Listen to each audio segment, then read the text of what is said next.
안녕하세요. 연세반디 치과교정과 원장 백인규입니다.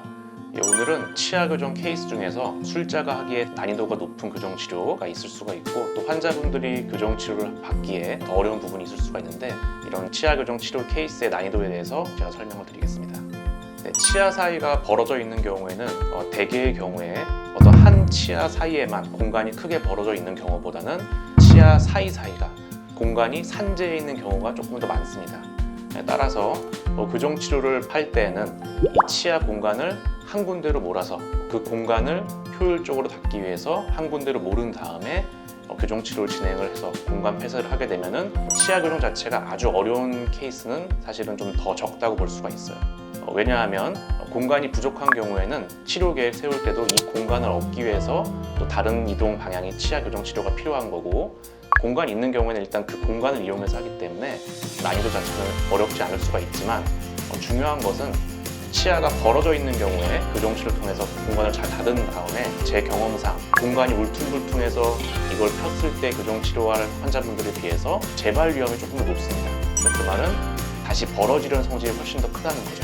따라서 교정치료를 잘 받으신 이후에 우리가 고정성 유지장치 혹은 가철성 유지장치로 교정치료한 형태를 유지하게 되는데 이 장치를 환자분도 잘 착용을 해주셔야 되고 조금 더 다른 분들에 비해서 오랜 기간 동안 충분한 시간이 착용돼야지 다시 회귀하려는 성질을 최대한 우리가 줄일 수가 있습니다. 돌출입이 있으신 환자분들의 경우 입술의 프로파일의 개선을 위해서는 보통 발치가 동반되는 경우가 많습니다.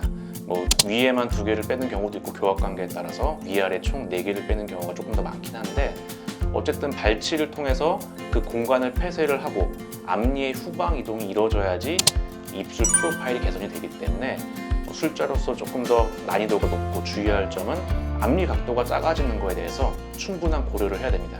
앞니 각도는 당연히 작아질 수밖에 없는데 이거가 이제 흔히 많이 걱정하시는 옥리가 안 되게 하기 위해서 도중에 철사를 여러 차례 조절을 하거나 혹은 고무줄을 거는 위치를 수차례 조정을 하거나 교정치료 중에 그런 와이어의 조절이 필요할 수가 있고요.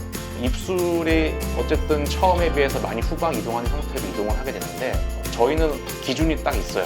환자분의 연령대별로 성별로 현재 코, 턱 위치에 맞는 입술 나온 정도의 기준이 있지만 사실 환자분들의 생각은 다 조금씩은 다를 수가 있거든요. 그래서 교정치료가 어느 일순간에 갑자기 입술이 확 변하고 확 나오고 이런 일순간에 일어나는 치료가 아니라 월치료 진행 과정을 통해서 입술이 천천히 이동하는 그런 치료이기 때문에 도중에도 환자분들과도 그런 현재 입술 상태에 대한 만족도라든지 이런 거에 대해서 상담이 좀 필요합니다.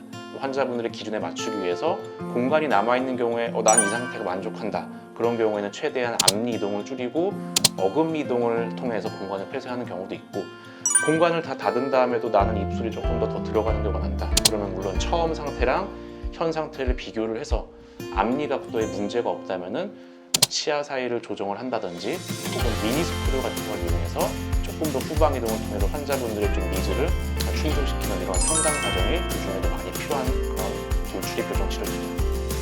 공간이 부족해서 덧니가 있는 경우에 대개 환자분들이 우리가 위에 치열 같은 경우에는 치아가 영구치가 나오는 순서가 앞니 4개가 나오고 그 다음 송곳니가 나오는 게 아니라 한참 있다가 송곳니가 마지막에 나오죠. 그래서 공간이 부족하신 환자분들은 대개 송곳니가 흔히 얘기하는 드라큘라 치아처럼 바깥쪽으로 혹은 좀 심한 경우에는 안쪽 입천장 쪽으로 나오는 경우가 있습니다. 따라서 덧니 교정을 할 때는 이 송곳니 위치를 치열의 올바른 위치로 갖다 줘야지 이 교합관계에 굉장히 중요한 역할을 할 수 있는 치아예요, 견치가. 그래서 송곳니를 잘 이동시키는 과정이 굉장히 중요하다고 볼 수가 있겠고요. 그 다음에 공간이 부족해서 덧니가 있는 경우에는 대개 부족한 양이 대칭적으로 있는 경우는 거의 없어요. 비대칭적으로 있죠. 그래서 한쪽으로 치열들이 많이 쏠려 있게 되죠. 중심선도 많이 틀어져 있게 되고 이런 틀어진 것 때문에 위아래 중심선뿐만 아니라 얼굴 중심선도 많이 틀어져 있는 경우도 많습니다. 그래서 이런 중심선을 한쪽 방향으로 이동을 좀 더 많이 해야 되는데 이런 이동 방향을 발치를 통해서 할지 혹은 전체적인 치열 이동을 통해서 할지 이런 부분들을 처음에 치료 계획 단계에서 굉장히 세심하게 세울 필요가 있는 그런 치아 교정 치료입니다. 이게 제가 난이도를 어렵다 쉽다 이거보다는 덧니 교정 자체가 송곳니가 우리가 갖고 있는 치아 중에서 되게 센 치아이기 때문에 이 치아를 어떻게 잘 움직이냐에 따라서 치료의 성패가 달라질 수가 있어요. 그래서 송곳니 위치가 처음에 너무 안 좋다면은 당연히 치료의 난이도도 상당히 높아질 수가 있습니다. 제 경험상 이미 한 번 움직였던 치아를 아마 이제 교정 치료를 끝나고 나서 유지 장치를 또 하셨겠죠. 붙인 상태에서 또 다시 움직이는 재교정 치료는 상당히 이제 난이도는 높다고 볼 수밖에 없어요. 이게 왜 그러냐면 한 번 움직였던 치아를 다시 움직이려면 치아가 똑같은 힘을 받았을 때 반응이 좀 느린 경우도 많고요. 반응이 나오더라도 상당히 치아 이동 자체가 지체되거나 혹은 이동에 한계가 생기는 경우도 왕왕 있습니다.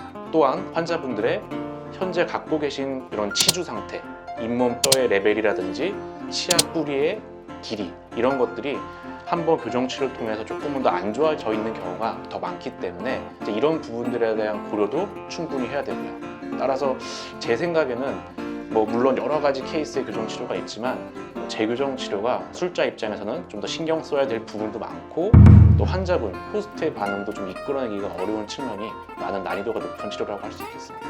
다만 대부분은 이제 교정 치료를 다시 받으실 때 이게 전체적으로 또 다시 한번 이렇게 해야 될 경우는 더 드뭅니다. 어떤 유지장치 착용에 문제가 있거나 혹은 유지장치가 떨어져서 미세한 틈이 벌어졌다든지 혹은 치아 한두 개가 틀어져 있는 경우에는 오히려 간단하게 전체 교정을 하지 않고 부분 교정 치료만으로도 더 좋아지는 경우가 많기 때문에 이런 부분들이 환자분들이 파악할 수가 없겠죠. 그래서 교정 전문의와 상담을 해서 재교정 치료 여부를 결정하시는 게 좋을 것 같습니다.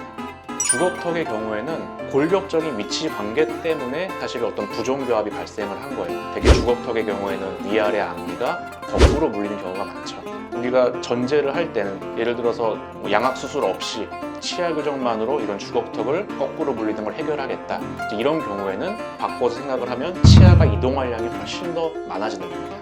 일반적인 교정보다는 예를 들어서 아래가 나와 있는 경우에는 위에를 앞으로 내밀거나 혹은 아래를 굉장히 많이 후방으로 당겨서 이동량이 좀 더 많아지기 때문에 아무래도 이동 한계에 걸릴 가능성이 많고요. 대개 이건 이제 환자분이 갖고 계신 특징인데 주걱턱 환자분들의 경우에는 우리가 치아를 이동하고 싶은 방향이랑 정반대로 위아래 앞니 각도가 형성이 되어 있는 경우가 많아요. 저희는 이제 보상이라고 말을 하는데 되게 윗니는 뻗어져 있고 아랫니가 오히려 약간 각도가 쓰러져 있는 경우가 대부분입니다. 근데 이런 데도 거꾸로 물리는 거예요. 그래서 이거를 오히려 앞니 각도가 조정 없이 아래 치아를 후방 이동만으로 당겨야 되기 때문에 사실 이동 한계가 좀 더 많습니다. 따라서 환자분의 현재 치조골 상태도 되게 중요하고 현재 갖고 계신 앞니 각도에 따라서 이동량과 이동 한계가 결정되기 때문에 난이도가 아주 높은 치료라고 할 수 있겠습니다.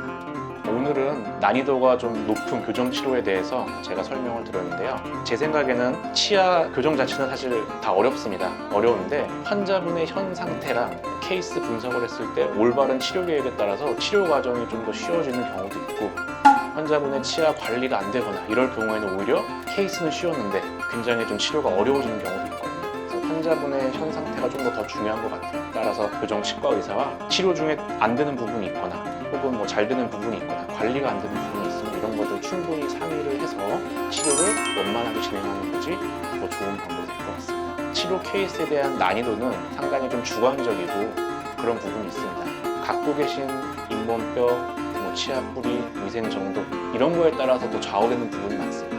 따라서 교정 치과 의사와 치료 진행 과정 중에 상담을 통해서 진행을 하시는 편이 더 나을 것 같습니다. 네, 이상 연세반디 치과교정과 원장 백인규였습니다.